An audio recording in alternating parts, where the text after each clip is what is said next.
For this tutorial, we're going to go through the mapping features that are available within the Sonra software. Firstly, select the session which we'd like to analyze. And once we've loaded our session, we'll land on the individual session dashboard. From here, on the toolbar on the top right, select Maps. To utilize the Maps feature, we'll first need to add a pitch.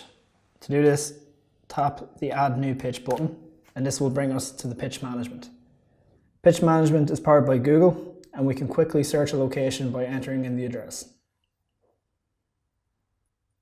Once prompted, select the auto cue and zoom in on the satellite image.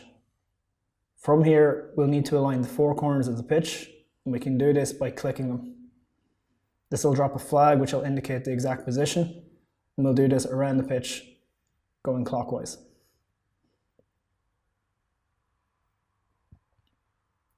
Once the four corners are in position, we'll then get a highlighted representation of the field position.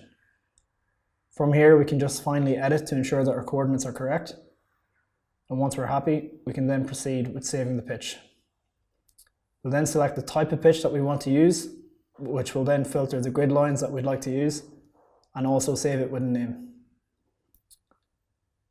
Once finished, click Save, and now our pitch is ready for use. We can then navigate back to the Maps page. In Maps, by default, we will first look at the positional map, which will give us a representation of all movement activity from zones 1 through 6. We can filter the map type which we would like to look at, and we can also filter the data we would like to look at under speed or heart rate. We can also toggle the active zones we would like to view, so by toggling these on or off, we'll be able to select the data which is important to us for a particular analysis. So for this, we're going to turn off zones 1, 2, 3 and 4 and only look at high-speed running exposures. Below our active zones, we can then use the export map function to generate an image of the map that we have displayed on the screen. This can then be used to report back to coaches or players. On the right-hand toolbar under drills, we can filter the data we'd like to view in accordance to the drill.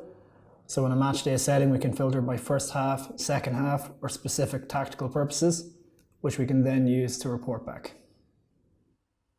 Under the map type, we can filter the heat map and turn on all zones to then represent the location on the pitch that the player spent most of their time.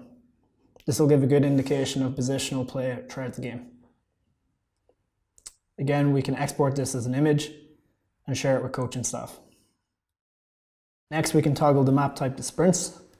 This will indicate the direction and curvature of each sprint performed throughout the session. Again, these can be filtered by drills and exported as an image.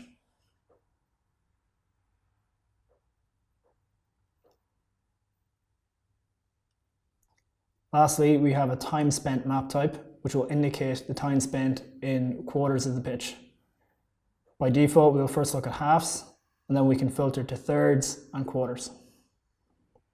Again, these can be filtered by drills, so we can compare first half versus second half and export as an image. Lastly, we have the adjust pitch vertically, horizontally, or rotate 180 degrees settings. This will allow us to flip the orientation of the pitch and allow it to align with the camera angle used in case of a video observation. This just ensures that we're viewing the data in the same plane of motion.